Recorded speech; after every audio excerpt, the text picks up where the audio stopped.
Hi, I'm Sandeep and I'm the policy analyst here at Minance, and today we're going to talk about the Karnataka elections and especially what's happened after that. Now, as I'm sure you all know, the BJP technically won the election, but they didn't manage to get a clear majority. They ended up with 104 seats, while the Congress ended up with 78 and the JDS with 37. Since there was no clear majority, the Congress saw an opportunity to form the government, but they had to align with the JDS in order to do so, and that's exactly what they did. Having done that, they submitted an application, or at least they wanted to have an interview with the governor of the state, stating that they wanted H.D. Kumaraswamy to be the new chief minister. They submitted a letter saying that Kumaraswamy had the full confidence of both the Congress party and, of course, his own party, the JDS. And at that point in time, it looked all set that Kumaraswamy would be the new chief minister. But what happened next really surprised a lot of people all over the country. The governor ended up inviting B.S. Yediyurappa to form the government, and he's given him essentially 15 days to prove his majority on the floor of the Legislative Assembly. Now, this has been the event that's really caught the attention of everyone and has caused debates all over on the news channels and on social media. So the problem here is that since the BJP don't have a clear majority, and since the Congress and the JDS together do, it's quite perplexing for people as to why the governor has invited the BJP to form the government ahead of the JDS Congress alliance. Now, as far as the rule book goes, there's really nothing a governor has to follow, even in terms of the constitution, in terms of what to do in a situation like this.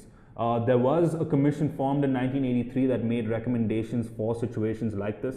And in that commission, it was stated that if there was no pre-election alliance, then what the governor should do is give his preference to the largest party, which in this case is the BJP. So because the Congress and the JDS had no intention of forming an alliance before the election started, or before the voting at least started, they are now paying the price for that, and the BJP is being given the preference to form the government. But of course, this is not the rule of law. This is just a recommendation made from a former Supreme Court justice and his commission in 1983. So now what the BJP essentially have to do is, when they go to the Legislative Assembly the next time, Yediyurappa has to prove that he has at least 112 MLAs under his belt who will support him and who will give him the confidence to go ahead and be the chief minister. Now, he did take the oath of office earlier this morning, but that does not necessarily mean he will continue to be the chief minister, of course, if he can't prove his majority. So how can the BJP go about doing this? Well, they'll have to convince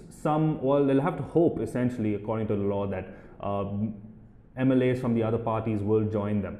And the problem here is this is pretty much exactly what happened back in 2008. It was almost the exact same situation. The BJP were 3 short of a majority, and Yediyurappa was then also the candidate to be the chief minister.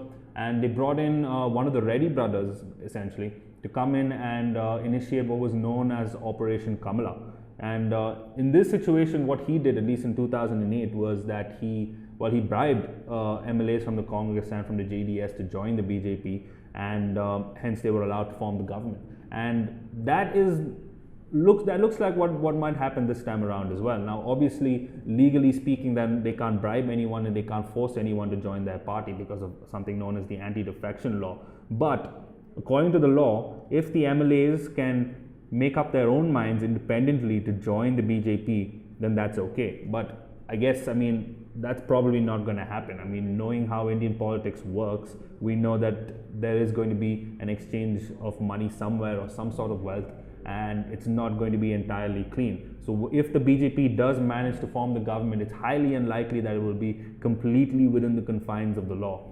And this has obviously raised concerns all over the country. Rahul Gandhi went as far as calling it the death of Indian democracy, and many people have said that this sort of decision undermines the constitution. People have pointed out the fact that the governor himself is a BJP man, and he used to work in the Modi government himself. So there's a lot of issues here, a lot of complexities that need to be resolved. And in light of this, the Congress has decided to move the Supreme Court. The Supreme Court spent about 3 hours last night reviewing the case, but they could find no clear reason to stop Yediyurappa from taking the oath of office.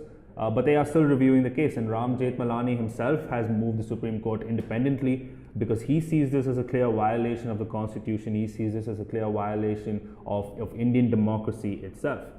So going forward, what we have to look forward to right now is basically the next time everyone meets at the Legislative Assembly. This is going to be the main event of this election, because at that point in time, within the next 2 weeks or 15 days, if Yadurappa cannot prove that he has a majority, then we will see a Congress and JDS alliance working where Kumaraswamy will be the new chief minister.